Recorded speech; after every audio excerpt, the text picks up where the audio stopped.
doing a episode here with some very exciting information with some doctors that are working on what is absolutely a potential cure for coronavirus. And so I was talking to these gentlemen. We've got some very exciting things in the works, and that will be on an episode very, very soon. But we have some people that are working on an antibody that can be injected or infused into the body with an IV that can turn this around beginning as fast as within 20 minutes. So it's absolutely amazing science and technology that's coming along that can change the entire face of this. So there are some very exciting things happening right now. So you'll be seeing that on an episode of Dr. Phil very soon. I've got some questions for you today. I'm going to answer some of your questions, but I've got some questions for you as well. I want to know, and you can talk to me on Twitter, Instagram, or Facebook.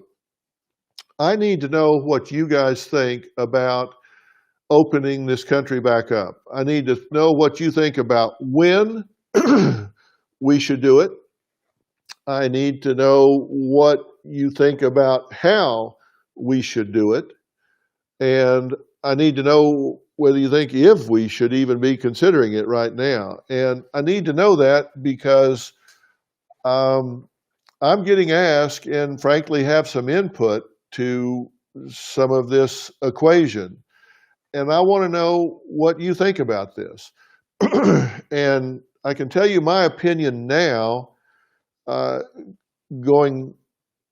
I had to answer the question right now, is I think we need to be moving towards opening the country up in the relatively near future in a responsible way. And I'm going to tell you why I say that. We're not going to get to a point, and I've said this once before, we're not going to get to a point where death or contagion from COVID-19 is zero. That's not going to happen. So if we're waiting for it to come down to zero, that's not ever going to happen. So it's not a matter of waiting to get to where this disappears. It's a matter of where on the continuum we say it's worth the risk of opening the country back up.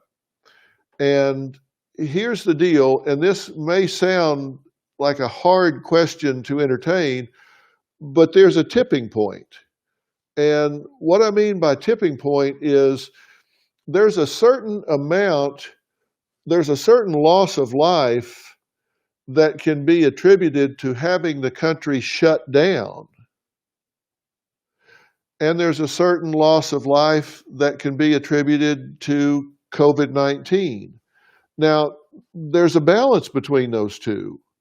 Is there a point at which having the country shut down cost more life than COVID-19? And if so, does that say we need to open the country back up? Now, why would having the country shut down be costing life? Well, several reasons. Number one is poverty. 250,000 people a year die in America from poverty. That's from starvation, exposure to the elements for homeless people, lack of medical care, poor medical care, all different kinds of basic elements of life not being available to people. So we have about 700 people a day that die from just being below the poverty line. And this includes people of all different ages. Now, with the country being shut down and us now having so many people out of work, that number is going to go up because the people that fall below the poverty line is going up. So death from economic collapse and poverty and not having a home and not having food, that number is going to go up. Now, if you open the country up, that number is going to go back down. So that number is a floating number depending on when we open the country up. COVID-19 is a floating number depending on when we open the country back up. Is there a risk to open the country back up? Yes. Now, can you do it responsibly where we open it up, but we don't have like big, huge gatherings like where people get together in the thousands for sporting events, for example, basketball games or something like that? Yes, we can exclude that kind of thing. Can people use what we've now been trained to do in washing our hands and wiping down surfaces and wearing masks when necessary, maintaining social distancing, changing our work habits, etc.? Can that help hold this down? Yes, we can open the country back up in a more responsible way. But when we open the country back up, are we saying that there are acceptable casualties, that we're willing to give a certain number of lives to open the country back up? And that sounds crass, I suppose, but think about it this way. 480,000 people a year die from cigarettes. Okay, but we keep those in the country. Not that many people are going to die from COVID-19, but 480,000 people die from cigarettes, and we allow that to happen. 88,000 people die from alcohol poisoning. People drink themselves to death, 88,000 people a year. Now, so far, we're at about 30,000 people for COVID-19, but 88,000 people from alcohol, but yet we still allow that. 67,000 people and fastly climbing from opioids. 40,000 from handguns. People drown, but we still have swimming pools. I mean, there are 360,000 people a year die due to swimming accidents. 360,000 people. But we still allow the convenience, the luxury, the pleasure of having swimming be part of our society. So it sounds crass to say, would we open the country back up knowing more people might lose their lives from COVID-19 than if we kept the country shut down? Yes, that's probably right. But how many people are going to lose their lives because the country is shut down that wouldn't lose their lives if it was open? I'm just saying there's a tipping point, and I want to know what you think. I don't think we should be irresponsible. I don't think we should open the country back up and just have New York in 10 different cities around the country. We can't have that. That's unacceptable. If that was the choice, the answer would be no, we're not ready to do it. But can we do it? If you take the number of cases and deaths in New York and New Jersey combined, that whole metro area up there combined, you have to go through the next 20 or 30 states combined before you equal what they're dealing with in that one area up there. But yet the whole rest of the country is shut down. Does that make sense? In Wyoming, they have 9 cases. North Dakota, some places have like 1 death, 2 deaths, 3 deaths. Do we shut the whole country down because one size fits all? And I think the answer to that is no. And when I say that people will lose their lives if we keep it shut down, I'm talking about from depression and anxiety and people just losing their will. And all of those things lead to complications with health. You have an increased morbidity in the cancer population, 25% increase in morbidity. You have an increase in dementia. You have so many areas of physical illness that are exacerbated, made worse by loneliness and isolation. So it's not that going into social isolation doesn't have its price. It does. So we have to decide where we draw the line and what we do about that. So I need to hear from you. You need to tell me where your hearts are about this, because I want to speak in an informed way about that. We're getting victimized. People keep conning us, and that's stealing people's money. The longer we're in this, the more the con artists are going to come out and victimize mostly elderly and uneducated people, and it leaves them broke. And we're talking about that on today's show. Today's episode is miracle cures, scams, and what really might treat. We talked to Yvonne, who's recovering from COVID-19, and she's been reading all the stuff on the internet. So she's using mango, pineapple, and whiskey and keeping her apartment at 80 degrees because she read that the coronavirus won't live in heat. That's just not true. There's no evidence to support that. There have been numerous fake cures for COVID-19, potions, pills, oils, liquids, silver. As of now, there is no cure or no medication, but we're getting close. The president has touted chloroquine and hydrochloroquine as possible cures. Is that real or not? We're going to talk about that. It has side effects. An Arizona couple in their 60s drank aquarium cleaner because it contained chloroquine.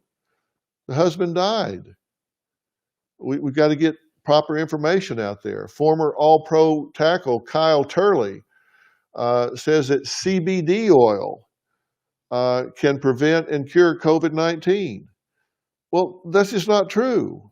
Now, he's not a con artist, by the way. He just believes this. He's just wrong. I don't think he's a con artist. I just think he's wrong. Infectious disease doctor and associate dean of Duke Medical School, Dr. Susanna Nagy, is conducting plasma tests and prophylactic studies with hydrochloroquine to determine if it does have possible benefits. We're going to talk to her and find out what really does work. And we talked to scam expert and deputy commissioner of the Department of Insurance for California, George Mueller. This guy's the real deal. You talk about somebody that's got a handle on scams. He says the elderly are especially at risk. So today's episode, you need to watch. It's going to protect you from the scams. So please tune in and see that. Couple of questions. Jessica Tedesco says, I'm a smoker. Will that affect whether or not I die from corona? I'm 21 years old. Look, anything that compromises your lungs is not going to help you. Does that mean you're going to die or not? There's actually some studies that suggest that it doesn't hurt if you smoke. That's a pretty isolated study, but I'm just being honest. I've seen it out there. But look, anything that compromises your respiratory system is not good with this disease. Connie Demers says, just found out, buy Schweppes seltzer water. It's safe and has some of the ingredients they're using to treat this virus that they will take off the market in 60 days, but is very safe. That's a new one on me. I know nothing about that. What about people with type A blood being more prone to this virus? I don't think there's enough known about this virus to make that kind of conclusion. I know there has been some articles about that. This is a novel virus, and we are still collecting information. You cannot jump to those conclusions. Becky Ockmiller says, I'm a 69-year-old retired nurse thinking of reactivating my license to assist. The family is not on board. What do you think? Look, this is a personal decision you have to make. At 69 years old, you are in a higher risk group. Are you needed right now? The answer is yes. Is it a reasonable risk for you? That's your decision to opt in, knowing that you are at risk. If you contract the virus, you have a higher mortality risk than somebody that's 20 or 30 or 40. Can you help in other ways? As a nurse, can you help by working with non-COVID-19 populations, so those working with those populations that are younger can perhaps go work with the COVID-19 population. Find out if you can backfill in a less dangerous way because of your age. Um, Dr. Phil, would you trust and take the vaccine when one comes out? Absolutely. There's not going to be a vaccine that comes out until it is properly tested and approved by the FDA. And when it comes out, I will be first in line to take the vaccine. And I'm going to be telling you guys what the science is on all of this, following along so you know what I know, because I'm talking to the experts about this and giving you the information um, that you need to know, um, so you can decide whether you want to take it or not. On an upcoming show, we're talking to Dr. Jacob Glanville from San Francisco. You may know him. He was featured in the Netflix series Pandemic, and um, he's working on an antibody right now. And if this antibody pans out and it looks very positive, it absolutely can stop this dead in its tracks.